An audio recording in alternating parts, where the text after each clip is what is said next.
안녕하세요. 키움증권 WM 부문 안석훈 부장입니다. 2025년 5월 5주차 뉴욕 증시 주간 정리 전해드리겠습니다. 지난주 뉴욕 증시는 채권 시장이 안정을 보인 가운데 강세 흐름을 나타냈는데요. 흔히 5월은 셀인메이라고 하잖아요. 팔고 떠나라 라고 하는데 올해는 다른 모습을 나타냈습니다. 바이인 메이가 현실화된 한 달이었고요. 하지만 관세 관련 법적 다툼이 나타나면서 시장에는 큰 혼란이 이어지고 있습니다. 또한 금요일 장마감 이후에 트럼프 대통령이 철강 관세를 50%로 인상해서 적용하겠다고 발표하면서 이후 관세에 대한 불확실성은 더욱 시장의 흐름을 요동치게 할 것으로 보이는데요. 자세한 내용 전해드리죠. 채널K 주말 라인업 전해드리겠습니다. 펭수 시즌2의 마지막 영상 공개가 되었고요. 트렌드 코드에서는 돈이 없는 젊은 세대에 대한 이야기 전해드렸습니다. 그리고 어제와 오늘 박명석의 KP, 어제는 엔비디아, 그리고 오늘은 현대자동차에 대해서 말씀드릴 거고요. 채널K 패밀리 주말 라인업에서는 스튜디오 키움에서 용금술사 쇼츠 매일 하나씩 전해드리고 있습니다. 오늘은 뭘 좋아할지 몰라서 라는 편으로 달러에 대한 이야기 계속 전해드릴 거고요. 채널K에선 트렌드 코드 오늘 정오에 여의도 점심 7,500원짜리 실제 있습니다. 어디인지 전해드리도록 하죠. 미국 주식 트렌드 인사이드 33번째 어저께 오후 2시부터 4시 한 15분까지 진행했습니다. 비만 치료제에 대한 이야기와 함께 저의 잔소리, 쓴소리 많이 전해드렸는데요. 관련한 영상은 2주 내에 더 스탁에서 만나실 수 있습니다. 6월에는 6월 28일이죠. 마지막 토요일에 인사드릴 거고요. 지난주 주간 전망 시간에 전해드렸던 AI의 주간 전망 이미지 보여드립니다. 그록3 베타 버전에서는 엔비디아 실적 발표를 앞두고 트럼프의 관세 관련 발언이 시장에 큰 영향을 미칠 것으로 보이는데 이거를 그림으로 표현하려고 했더니 트럼프 대통령을 가운데 딱 표현을 해줬고요. 그리고 메모리얼 데이로 월요일이 휴장이었죠. 그 휴장 이후에 관세 관련된 트럼프의 발언, 또 시장의 변동성이 어떻게 달라질지 엔비디아의 실적과 함께 살펴봐야 한다고 말씀드렸었는데 제미나이로는 DC 코믹스 버전으로 표현을 해봤습니다. 관세와 감세 이 두 가지가 계속 시장에 영향을 미칠 것으로 봤었고요. 코파일럿에서도 마찬가지로 엔비디아 실적, 트럼프 대통령의 발언이 시장에 어떤 영향을 미칠까 이에 대해서 좀 유심히 봐야 하겠다 전해드린 그림을 이렇게 코파일럿이 정리를 해줬고요. 챗GPT가 가장 눈에 잘 들어오게 그림을 그려주죠. 감세와 관세 그리고 엔비디아 실적이 과연 시장에 어떤 변동성과 방향성에 영향을 미칠지 살펴봐야 하겠다 이야기 들었습니다. 월요일 휴장이 아무래도 시장에는 상당한 여력을 만들어 주었는데요. 실제로 주요 지수 살펴보겠습니다. 주간 기준으로 다우존스 산업평균 지수가 1.6% 상승했고요. 나스닥이 2% 넘게 상승, S&P 500도 1.88% 상승하면서 좋은 흐름을 나타냈습니다. 그리고 월간 기준으로 살펴보면 다우존스 산업평균 지수가 4% 가까이 크게 상승했고요. 나스닥은 무려 10% 가까이 급등했습니다. S&P 500도 6% 넘게 급등하면서 월간 기준으로는 지난 1990년 이후로 가장 높은 상승률을 기록했다고 해요. 지난 1990년대에 S&P 500의 월간 수익률, 가장 높았던 수익률은 9.2%라고 합니다. 연간 기준으로는 다우와 나스닥이 아직은 약세 흐름 보이고 있지만 S&P 500은 다시 한번 상승 전환하는 모습 기록했고요. 러셀 2000이 주간 기준으로 1.24% 상승했고 월간 기준으로 5.2% 상승한 가운데 연간 기준으로는 아직 7%대 하락세 보이고 있고요. 나스닥 100 주간 2%대 그리고 월간 9%대 상승 흐름 나타내고 있습니다. 그리고 연간 기준으로도 다시 상승 전환에 성공하는 모습이고요. 필라델피아 반도체 지수 주간 기준으로 1.18% 상승했고 월간 기준으로는 무려 12%대 급등세를 보였습니다. AI 모멘텀이 계속 이어지는 상황이죠. 물론 종목별로 엇갈리는 양상입니다만. 그리고 연간 기준으로는 4.5%가량 하락하고 있습니다. 주간 썸네일로 살펴보는 증시 동향 정리하면 5월 5주차 주간 전망에서는 메모리얼 데이 휴장 이후에 관세 위협이 이어질 것인지, 그리고 EU와 애플에 대한 트럼프 대통령의 관세 협박이라고 해야 될까요? 겁박이라고 해야 될까요? 이런 위협이 어느 정도 계속될지가 시장의 관심을 모을 것으로 보았고요. 다음 트럼프의 대상, 공격 대상은 또 어디가 될지 이야기를 전해드렸습니다. 관세와 또 더불어서 감세로 인한 시장 변동성이 계속 이어질 것으로 봤고요.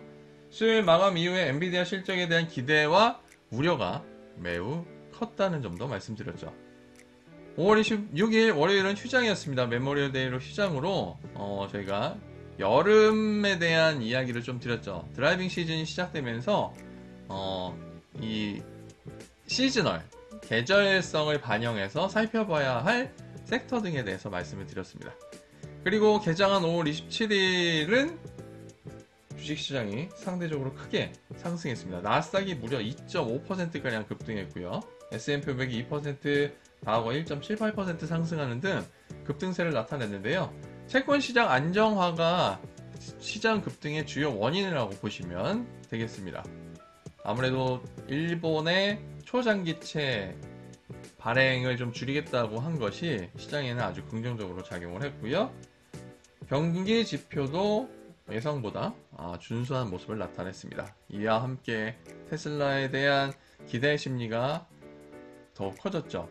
이제 일론 머스크가 도저히 그만두고 본업에 충실하겠다는 메시지를 계속 내면서 테슬라가 연일 급등세를 나타냈는데요.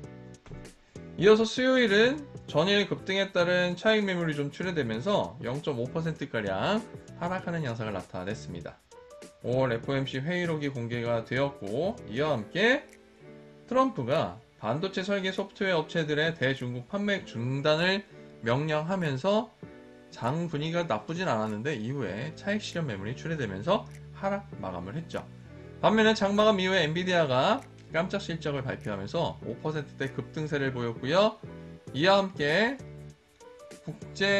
국제무역법원이 트럼프 대통령의 상호관세를 무효화하는 판결을 내리면서 시장은 그야말로 급등세를 나타냈습니다.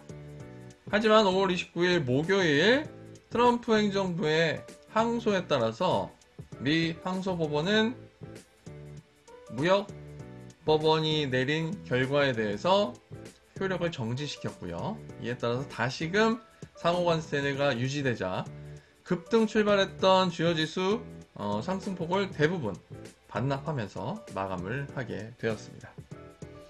그리고 금요일 시장은 경기 지표는 나쁘지 않았습니다. 미시간대 소비자 심리 지수도 회복이 되는 모습 보였고요. PC 물가 지수도 예상치에 부합하는 정도를 나타냈습니다. 반면에 트럼프 대통령이 또 이런저런 이야기를 하면서 시장은 하락을 했죠. 오전에는 중국이 제네바 합의를 위반하고 있다고 강하게 반발을 했고요. 반면에 오후 들어서는 시진핑 주석과 통화하면서 해결하겠다 하면서 좀 완곡한 표현을 하는 양상을 나타냈죠. 그리고는 마감 이후에 US 스틸을 방문해서 연설을 하는데 그 자리에서 철강 관세를 50%로 인상해서 적용하겠다고 발표하자 시장은 또 한번 불확실성에 휩싸이는 양상이었습니다. 증시와 섹터 간단하게 다시 한번 정리하면 메모리얼 데이 휴장으로 짧았던 5월의 마지막 거래 주간 상승세로 마감을 했습니다. S&P 500과 나스닥 100이 일주일 만에 연간 플러스로 다시 전환했고요. 국제무역법원의 상호관세 무효 판결에 이어서 항소법원의 효력 정지로 이후 법적 다툼이 커지면서 관세에 대한 불확실성은 더욱 커지는 양상입니다. 3개월 유예가 7월 9일께 이제 마무리가 되는데 그 전까지 협상이 마무리된다면 시장의 불확실성은 해소될 것이었는데요. 오히려 항소법원의 판결과 트럼프가 대법원까지 갈 생각이거든요. 대법원의 판결까지 기다린다면 7월 중순 이후까지 이러한 불확실성이 계속될 가능성이 매우 커 보이죠. 트럼프는 또 한 번 금요일날 급발진을 했습니다. 오는 6월 4일 수요일 철강 관세 50%를 적용하겠다고 발표하면서 시장은 그야말로 아수라장의 느낌이 나는 상황이죠. 주간 기준으로 섹터는 10개가 상승했고 8개는 1% 넘게 상승했습니다. 부동산이 국채금리가 하락하면서 가장 크게 상승했고요. 유틸리티와 필수 소비재도 2%대 강세 흐름 나타냈죠. 반면에 에너지가 유가 하락 속에 0.15% 유일하게 하락하는 현상 나타냈고요. 소재와 전기 소비재가 0.7%대 상승했습니다. 그리고 월간 기준으로는 10개 섹터가 상승했는데요. 유일하게 헬스케어 섹터만 5.72% 하락세를 보이고 있고요. 연간 기준으로는 7개 섹터가 상승 중이고 4개 섹터가 하락 중인데 모두 1% 넘게 하락 중에 있습니다. 지난주 주요 이벤트와 실적 동향 살펴보면 물가와 심리지표가 발표가 되었고요. 350여 개 기업의 실적 발표도 있었습니다.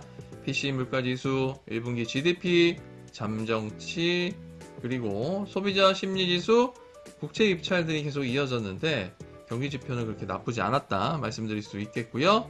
오페크 플러스 회의가 있었고 이 자리에서 증산 논의가 된 것으로 보입니다. 유가가 계속 약세를 보이고 있고요. 미국 임상종양학회 학술회의가 금요일부터 진행되고 있는데 현재까지 여러가지 뉴스들이 나오고 있어서 새로운 6월 첫 주에는 바이오와 헬스케어 제약 업종들의 주가에 상당한 변동이 있을 것으로 보입니다. 비트코인 컨퍼런스도 진행되는데 오히려 비트코인은 주 후반 하락하는 양상을 나타냈죠. 자, 다우 2개를 포함해서 S&P 500 13개 기업이 지난주 실적을 공개했습니다. 주요 소매유통기업 그리고 대형 기술기업이 다수 포함이 되었는데요. 얼타뷰티가 금요일에 실적을 공개한 이후에 무려 16% 가까이 급등하는 양상을 나타냈고요.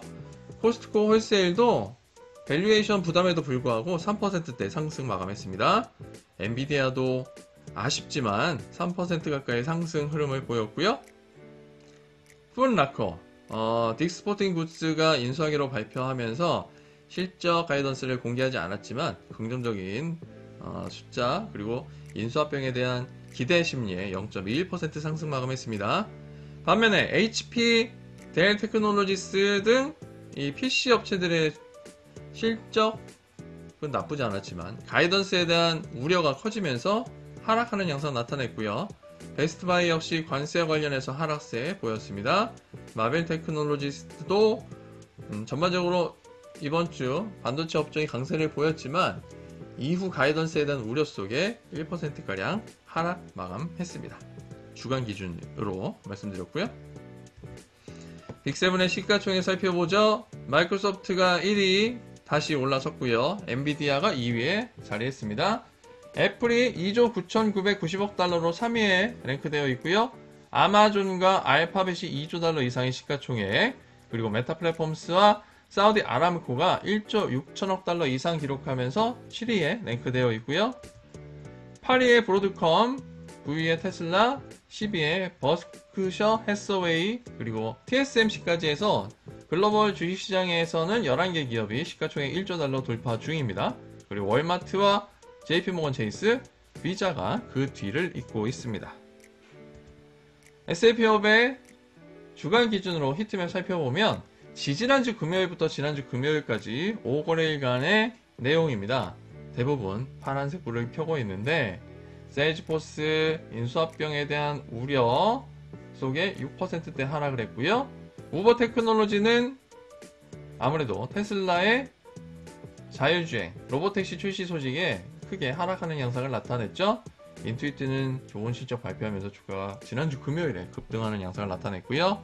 헬스케어 섹터도 전반적으로 나쁘진 않았습니다. 특히 대형 제약주가 좋은 흐름을 나타냈고요. 전반적인 섹터 흐름 나쁘지 않습니다. 에너지를 제외하고는 대부분 좋은 흐름을 나타냈네요. 그리고 월간 기준으로 좀 빅7의 동향을 살펴보면 마이크로소프트가 무려 16% 급등했습니다. 엔비디아가 24% 급등했고 아마존이 11%, 알파벳이 8%, 메타 플랫폼스가 18% 가까이 급등했고요. 테슬라도 월간 기준으로는 23%가량 급등세를 나타내는데 애플만이 하락했네요. 5%대 하락세를 보였고요.